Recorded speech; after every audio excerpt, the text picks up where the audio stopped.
Mr. Pawan Kalyan, who has lovingly been given the title of Power Star by all you fans, is truly the king of Tollywood. But behind the stardom lies a very simple and humble human being who's driven more to serving people and society than to celebrate box office records. Mr. Kalyan, who has an incredible following amongst the youth, prefers to be seen as one amongst the common man than as a privileged star of society. It is this philosophy of his, the Pavanism, as it is known, that is the core value of his party, Jan Sena. He truly is the most powerful common man. Through his political career and with the support of his fans and party supporters, who are presumably his soldiers in arm, he hopes to do good for the people of his state. And that is perhaps what makes him a true power star. Ladies and gentlemen, please join me in welcoming Mr. Pawan Kalyan.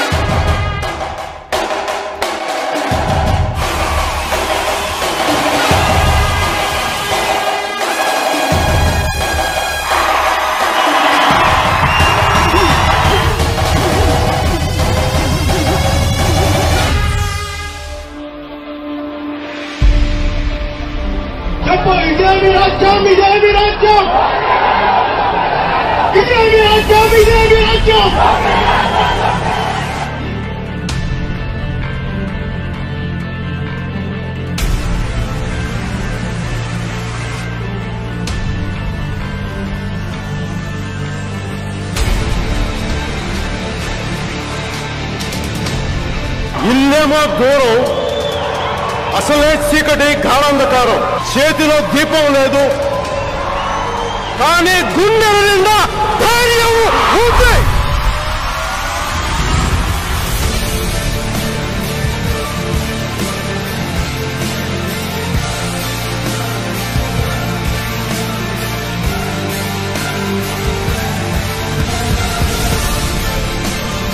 నేను ఈ రోజున రాష్ట్ర ప్రభుత్వాలు కానీ కేంద్ర ప్రభుత్వాలు కానీ అడిగేది, ఒక క్రానిక్ గా ఒక ప్రాంతం వేలాది మంది దశాబ్దాలుగా చనిపోతున్నప్పుడు ఇది ఏ ఒక్క ప్రజాప్రతినిధి దృష్టికి ఎందుకు వెళ్ళలేదు?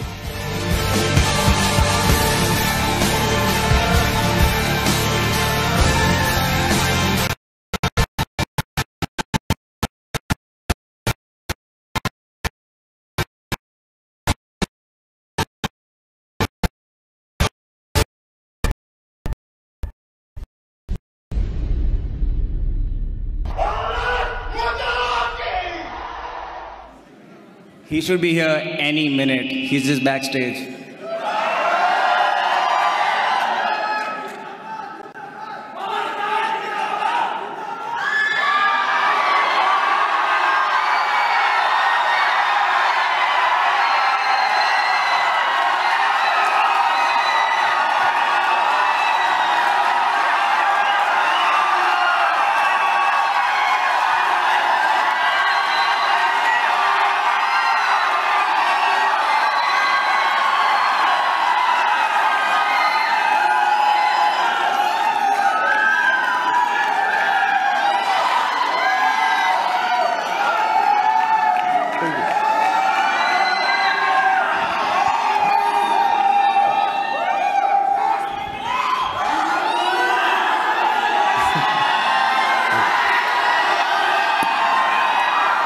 అందరికీ నా హృదయపూర్వక నమస్కారాలు.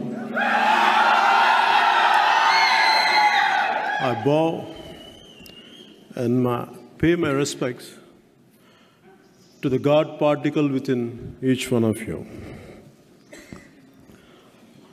And it's an honor to be at Harvard, to be one of the keynote speakers. And I thank the student body who could make it happen, and I wholeheartedly thank you, all of them. Thank all of you. And it's a bit a new experience to me to be in this kind of platforms. It's comfortable and easy for me to address a lack of people, but to come to Harvard and to face thinking minds is not an easy task. So it took me some time to ponder whether I could communicate what I believe in and what I stand for. It took me some time, so finally I had accepted. That's why I'm here.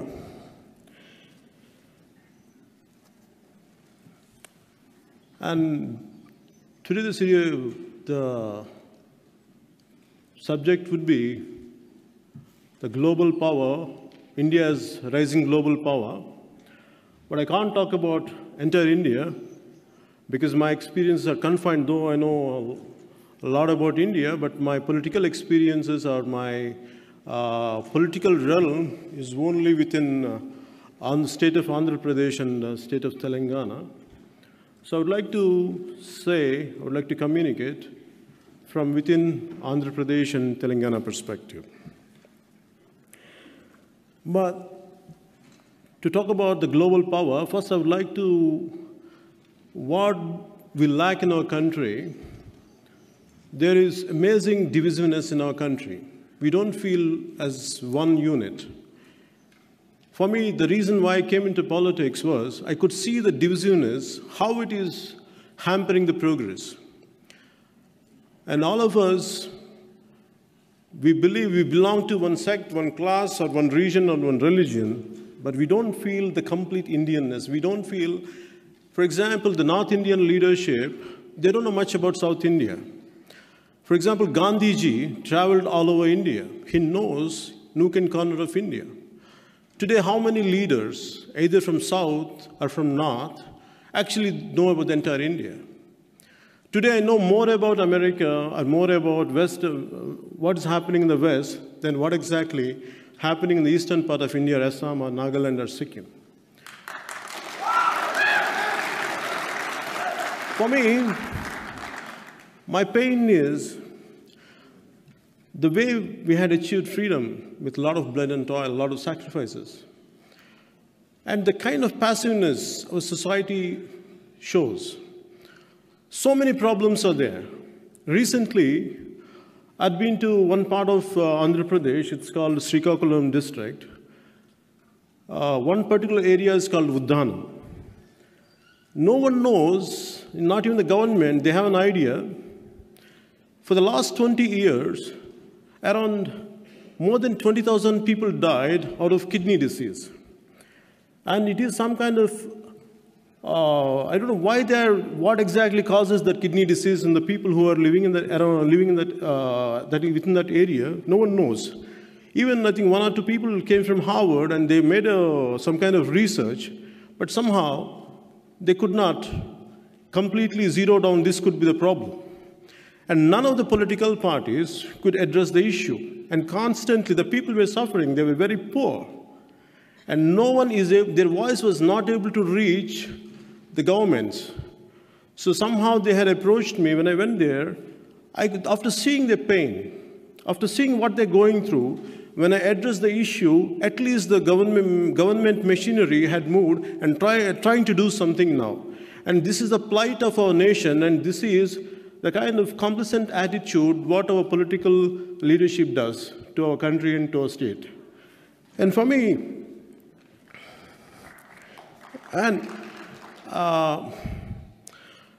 this deeply pains me. And constantly we feel the pride of our country, and we feel so much, always we can show like our nationalism through a form of cricket, but actually no one addresses the true issues of India. And for me, the pain is all about, we really highlight the best of India.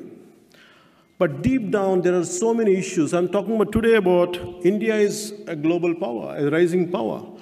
They talk about the development. India is really developing. We can show in data and statistics say that India is at a growth of this percentage and that percentage. But in reality, to whom? To which group this development is actually reaching?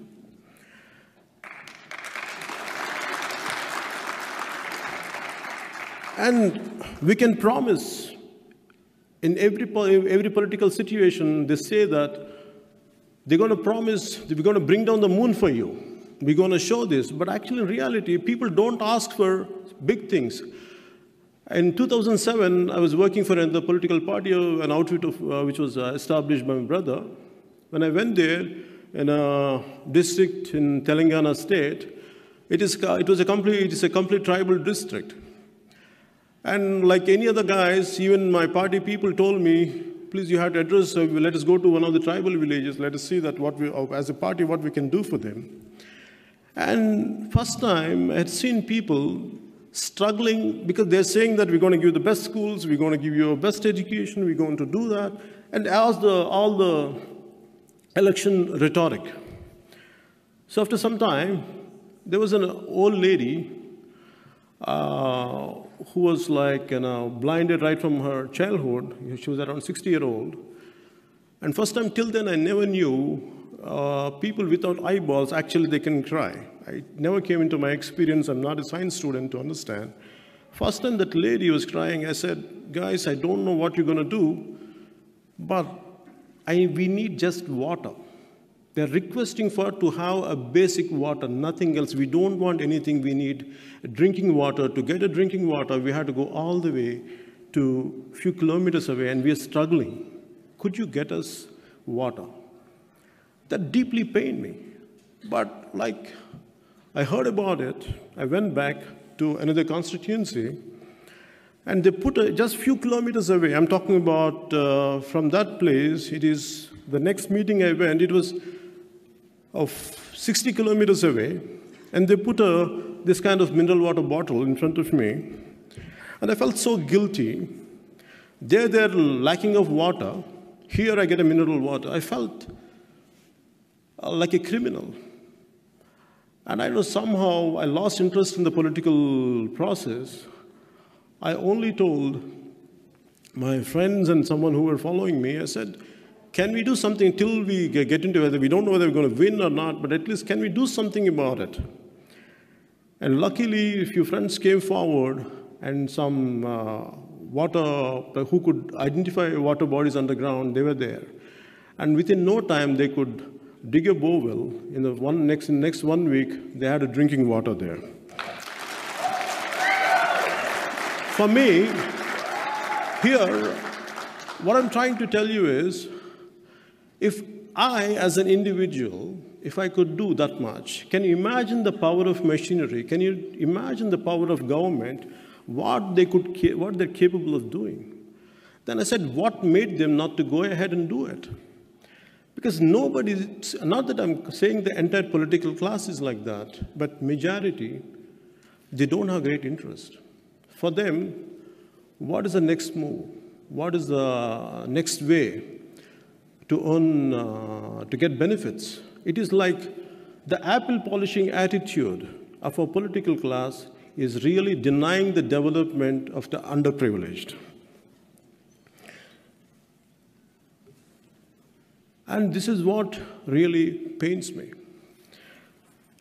And if you ask me to talk about how the global emergence of, how India can rise as a global power, I don't have that kind of experience. And there are enough experts, there are enough intelligent intellectuals out there who has a better idea about it. What I can say is, I can speak on behalf of common men because I had been there, I lived there, and I come from a lower middle class background. And finally I became an actor, and I'd like to address these issues. And so that I know the pain of each one. And we talk about women empowerment. For me, there are a few key issues which I would like to bring it to your notice today. One is about the women empowerment. There is heavy budget for everyone and everything. And women empowerment, in our schools, there is no personal hygiene for growing girl children. And they have enough money, and somehow it does not reach them. That's the problem there. And today, we want, women are the biggest force. We want to empower women, and first of all, you have to give them a healthy lifestyle. Even the so-called social welfare hostels are there, and they're heavily being neglected. And these are the issues which are burning issues. And also the major problem in India is the women's safety. The women's safety is such a big concern. And what Gandhi says, in the middle of the night, a woman could really walk, that would be the right, that's where we had achieved the freedom. But in reality, even in daytime, if someone has to go, that's quite a risky situations are there, even in my own kith and kin, what they go through. So for me, what I wanted to do is, first of all, we should have a great, very powerful law and order situation should be there. Law and order should be really have a great say in safeguarding women. To get one Nirbhaya Act, when I say yesterday, it is passiveness which really pulls back India. To get one Nirbhaya Act, because right from my childhood, I had seen, because I grew up with my sisters and aunts, I know that how they used to suffer. They never used to feel safe to go out on the roads. To get one Nirbhaya Act, it took government for 60 years plus. That too, it has to happen in Delhi. Unless it happens in Delhi, they don't wake up.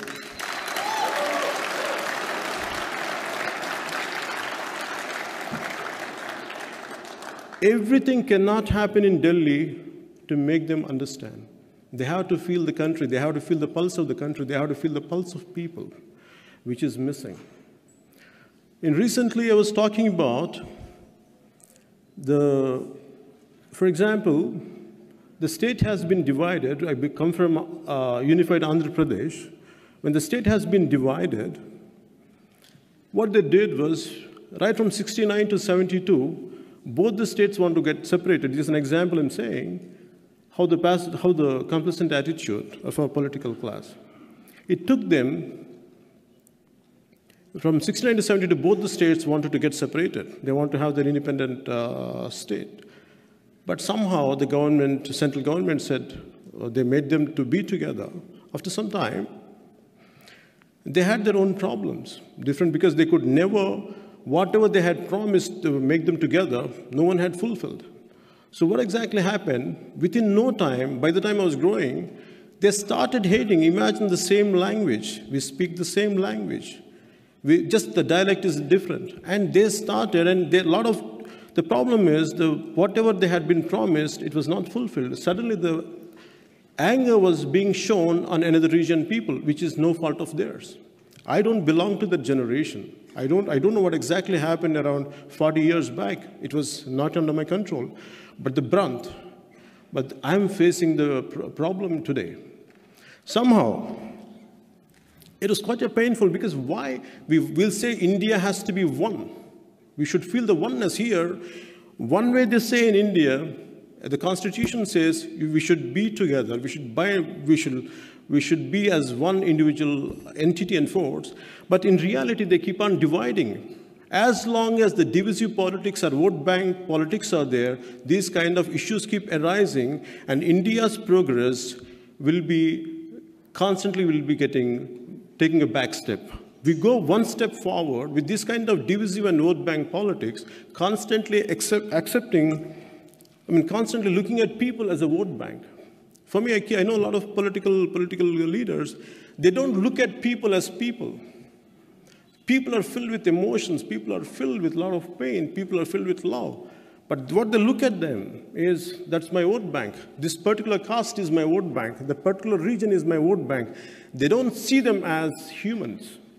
In politics, we should get a human angle. They are filled with emotion. They are filled with love and affection. We have to address that issue. Unless we address the individual we have to recognize as individuals, not as a vote bank. Till we do it, India is going to get affected by this kind of divisive politics, this kind of vote bank politics. And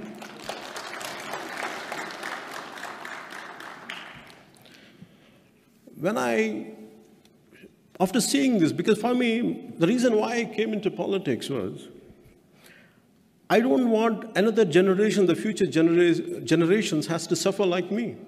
I don't want them to suffer. I mean,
we'll say Bharat Mata Ki Jai.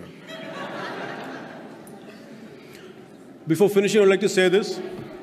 India stands for Dharma. India stands for truth.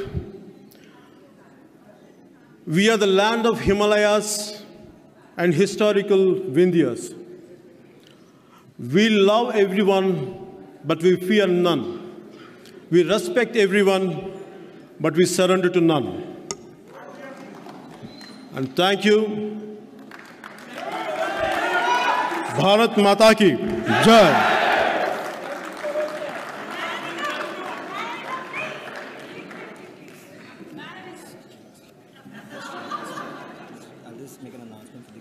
Yeah, sure.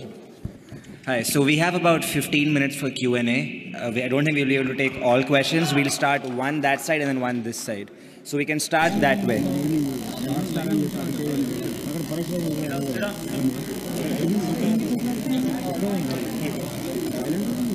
Hello, sir. My name is Rajani Pingley. You are my big inspiration. So I have a question here for you today. How can we contribute from our side to stop the farmers from committing suicides?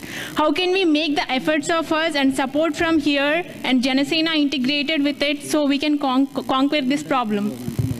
Farmer suicide is a loss of hope. When they don't see any future in what they're going through, they commit suicide. I'd been to many families who had committed suicide. But the problem is, the hopelessness is not in reality, it is in the poverty of thought. When there is enough money to spend on extravagance of governments and politicians, they can really address the issue. From Janasena point of view, what I'm trying to do is, first of all, you have to instill a lot of confidence, and a lot of people are there. And what I'm trying to do is I'm trying to create a lot of self-help groups who goes to the farmers, and first of all, they need a hope to survive. They want to survive. So what I'm trying to do is I'm creating a self-help groups where they can go to the farmers who are in a depressing situation, and they're going to address them. And they're going to, sometimes it is a form of money, sometimes in a kind word, sometimes maybe supporting in different ways. That's what I'm trying to do, and which you'll see the results later. Sir, I'm Naresh Kurapati. I'm an IAS aspirant. I want to serve my people, so and I have actually yesterday I tried to give a book to you. The book name is March. I couldn't reach you, so I have given the book to... Some kind of animation, right? Yes. Yeah. Sir, my question, before asking my question, I have some few things, sir. In India, okay, so has extreme ideology hindering the growth of country? Has extreme ideology hindering the growth of the country? Which extreme ideology? No, sir. I'm just saying because there is a right-wing extreme ideology. I understand. Which ideology would be suitable?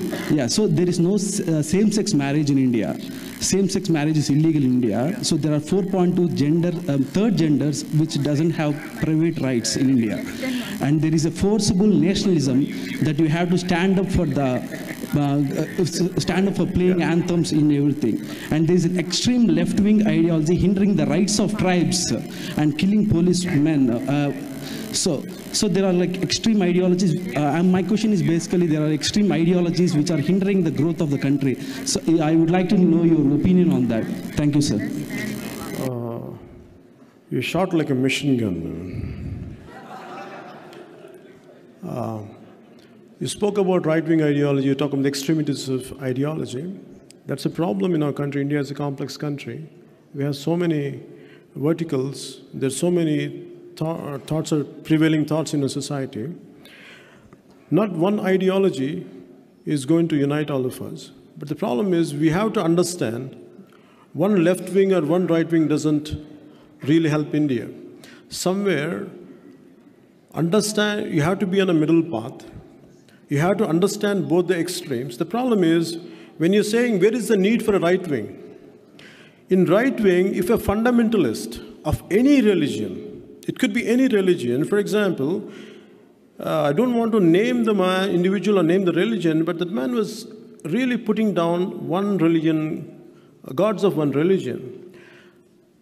And for me, you're hurting my interest. You're hurting the gods I believe in. And now the problem is, none of the parties, because they do vote bank politics, they don't want to condemn the other guy because they're going to lose the vote bank. They won't say it. So who steps in? The right wing steps in to cut down them. So normally people go and get attracted. When they're if people who are very neutral, who can see at a very objective level, if someone is doing a mistake, irrespective whether I believe in their ideology, whether they belong to my tribe, you have to condemn them. That's what is lacking in our country because of your vote bank attitude. And you're talking about the same gender, third gender.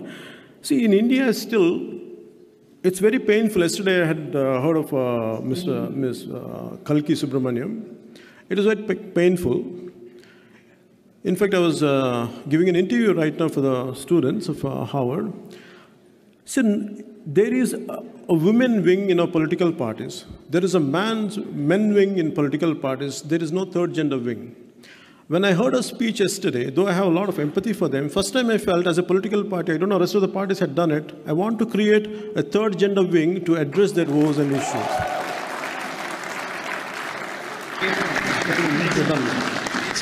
I'm thankful to the conference. Hello. Yeah. That's fine. Next question, please. Sir, my name is Ramara Udkuru.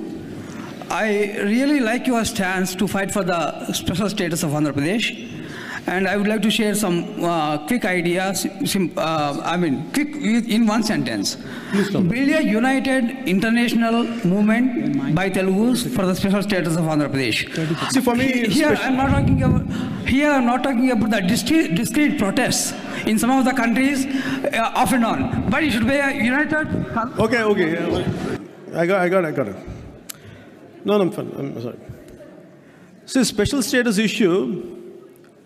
When government promises something, better they stand for it. If they can't stand for it, at least let them say why they're not able to stand by it. But simply just because you're there in the power and you can't throw your weight around and you said we can't do it. For me, special status is about the word taken back, and there is no humility in them why they're not able to give it, and that's what irks me. And that's what I'm fighting for. For me, whether you give it or not is the secondary. First, you are accountable, and you promised us, if you're going back on your word, better you come to us and tell us why you're going back. And that's what I'm fighting for. Quick question. Hello, sir. My name is Saikiran. I'm from Hyderabad. I'm a big admirer of you. And my question to you is, you have encouraged youth in politics, and many of us are here because you have started a party named as Janasena. And my question to you is straight and simple. As you have encouraged youth and we want to join the politics, and we always see you surrounded by businessmen like Sharat Marar or any producers or any big political party people. But what is the chance that you communicate to the youth of the country, and how do you communicate to the youth of the country, or particularly our Telugu states, and how do you... See, I got it. I have my limitations to canvass for the entire country because for me, primarily, I'm more confined to both the states, though I have a lot of connectivity around the world and the entire country. But primarily, I'm focusing on both the states and state of Karnataka and partly Tamil Nadu. And all over, there's a lot of youngsters who would like to be in politics, who would like to take, and not just everyone at a state level, maybe in their mandal level, at a taluk level, at a town level, they want to be in it. So what I'm trying to create is, first of all, right now for the last 3 years, I'm addressing issues because I want to walk what I'm talking. Unless I walk the talk, first of all, I don't want to put you at risk. I want you to believe me, okay, I'm capable of what I'm saying. And unless I walk the talk, I don't want to do anything. So right now, 3 years I've been doing it. Now, maybe 6 months from now, I'm creating that kind of platforms where enthusiasts like you or people like you will get an opportunity to attend leadership programs. So that's what I'm trying to. No. Next question. Sure. Sir.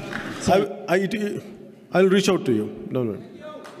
I will reach out to each one of you. I will reach out. Sir. Yeah. over here. Hi. So first of all, thank you for entertaining us for all these years. And thank you for stepping into the public space. We all know how hard it is for you to step into the public space. Your career was always breaking innovative paths for yourself in the Telugu cinema, because like you always mentioned, you had your limitations and stuff like that. But political innovation itself in India is not that easy, and I don't think in the recent past anything like that happened apart from a little spurs here and there. What is your plan to get your agenda? Because we look at you as an alternative political face. So what's your long-term plan to? Whatever ideology you believe in, take it forward. Whatever might happen to you, face it. Take the fall, like I said, be the living embodiment of your principles and values. Rest everything follow. That's what I believe in.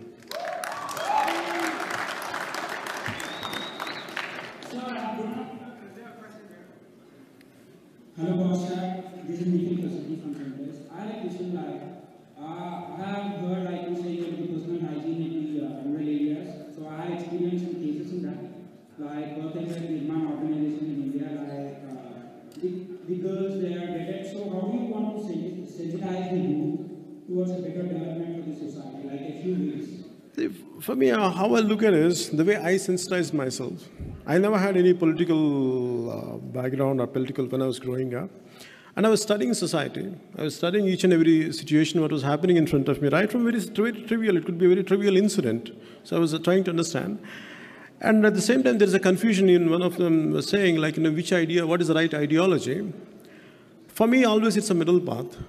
Because it's not about today I'm there and tomorrow I'm not going to be there. The problem is, you have to be consistent. Today I'm trying to say something. It's not that today if I'm not there, I don't want you to dampen your spirits. Whether I'm there in the political field or not, I said, whatever you believe in, take it forward within your own sphere. And how much ever you're capable of doing. Maybe sometimes it's just a word. Sometimes a simple action is enough for you. Not necessarily you have to do very bigger things and small things. Even a small little thing can make a difference. Sir, very short question. Sir, I've grown up studying about communism and Marxism at school. And I've grown up studying about Marxism and communism at school, and I want my next generation to be studying about Pawanism like that at school. No, for me, I'm not here for a personal promotion and all. There are enough isms in this universe. I think it's not. For me, it's not that. Whatever is good. There are enough principles and values which were who were living embodiments like Gandhiji and Sardar Vallabhbhai Patel. They're enough for us. We can follow them and we can get the right things we can make right things happen to our country and the society. Sir, this is Sankeet. Sir, this is Sankeet. So we have heard so much about this generalization term of youth coming into politics, this emotion of, so we have to make a better India, a better country, whatever. But what is your specific on healthcare policy, education policy?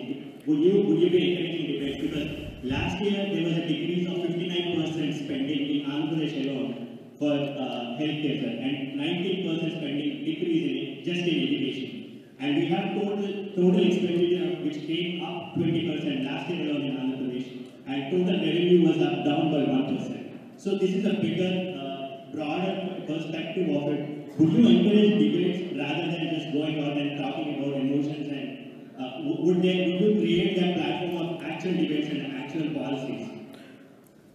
So unless I carry my ideology forward, if I wouldn't be doing what I was doing, you wouldn't have come here. And any growth is organic. It can't happen overnight. For me, there is a progress is there. And what you're saying is to highlight the educational issues and health issues, what kind of policy for me, I have to bring in a lot of stakeholders who has the expertise and who has that experience So I'm creating a common platform. So for example, the reason why I'm coming into this kind of platforms is to meet people like you, to make you understand, maybe in this way I can connect what kind of people are there. So I'm going to create through Janasena that kind of platforms where you can come and contribute. That's what thank you. That's it. Hi, Mr. Kalyan. You may be busy juggling between films and politics, but where are the representatives of your party? Even they seem to have gone into oblivion. Your representatives of your party are neither seen promoting any or supporting any social cause except promoting you on social media. Your principles or ideals may be inspirational, but action speaks louder than words. So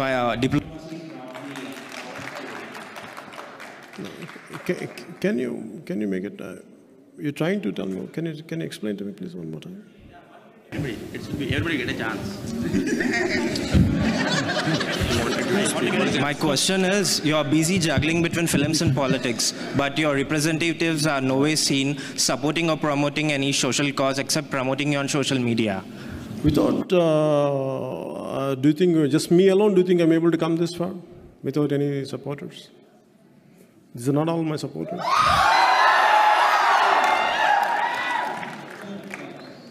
My question to you is, you have actually...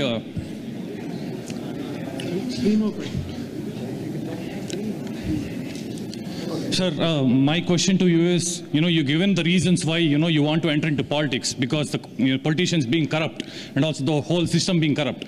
Do you think you can find 175 honest candidates to form the government in Andhra Pradesh? And do you think you can... Yeah, I got it. Even if I find 175 honest candidates, they're likely to get corrupted. So in which way we can confine them, we can confine them to be honest is, unless the youth are active, if they do a mistake, they will be bombarded and they will be questioned by the entire voters who are surrounded. Then only they can confine to, they can be honest. Otherwise, they're bound to get corrupted. And it's a human mind. Human mind is bound to get corrupted unless you have discipline within yourself. But you should never stop attempting. Because people are going to get corrupted, that doesn't mean you have to stop it. You have to keep on trying. Earlier elections, we also feel that Jayaprakash Narayan is also another very honest man. So, did you consider, joining hands? Jayaprakash Narayan, Lok Satta Party. Did you, consider joining hands with him? Because then you would be a stronger force. Yes. No, for me, that's what everyone wants. We expect you to work with him. We expect you to work with him. But he's no more contesting elections. He can come back. He's not active anymore. That's the reason. He is not active. I don't like to convince. If someone wants to work, they'll work. I don't like to convince. No, I have respect, but I don't want to convince anyone. Because for me, today, not that I want to convince anyone. Out of love for my nation, I came. Whether someone is going to believe me or not, I'm going to do it. Whether you're going to follow me or not, I'm going to do my job. We have this last three questions now. One over here and two there. Thank you. Sir, as a child, my grandfather and my father started telling me, teach me, you must have been hearing about Comrade Puchalapalli Sundaraya. So I now see the next generation, my parents taught me about Comrade Puchalapalli Sundaraya, my grandfather and my father. For my children, I will be telling there is Pawan Kalyan for the next generation. So one question is that, so every politician keeps speaking on selflessness and poverty and stuff. But as you are speaking about vote bank politics, I never heard any politician speaking about the homeless people. There is never any memorandum on that one. And I have seen many programs like Mema Saityam and the one that called Prathama, these organizations are working for these people. So is there any ideology that you're following? Will you call all these, when we go Hyderabad and see all the traffic streetlights and people start begging, that is where the youth of India is being there. So is there any ideological philosophy that you're going to start and eradicate this one?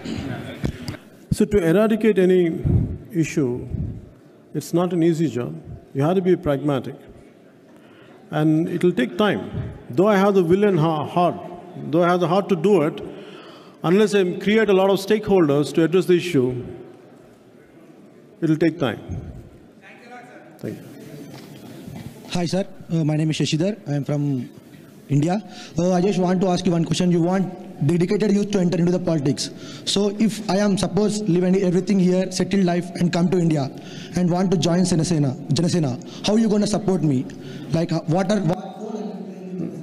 No, if you want the support to work for it, then I can have an idea. But in which way you can support me? In which way you can, because I'm not seeking anyone's support. I said I'm just doing whatever in my individual. And the same way, if you believe in me, in which way you can contribute and which way you can do, and you should ask me, like I said, what is the platform where I can communicate to you? If that is your question, right? I'm creating a NRI platform, which will be headed by Mehul Jain of Harvard. And I'm going to tweet his whereabouts, so he would be a contact point for all of you. Yeah. Unless I'm creating an NRA organization, and which will be he's one of the prominent people who would take it over from there. Yep. Sir, please, one more question. I'm sorry, I don't think Thank you so much. What are the qualities you are looking forward to choose the members in your party?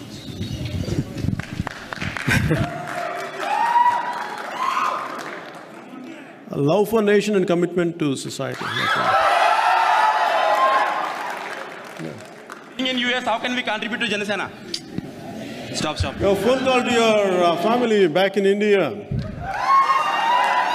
It's not money. It's your your good thought that makes all the difference.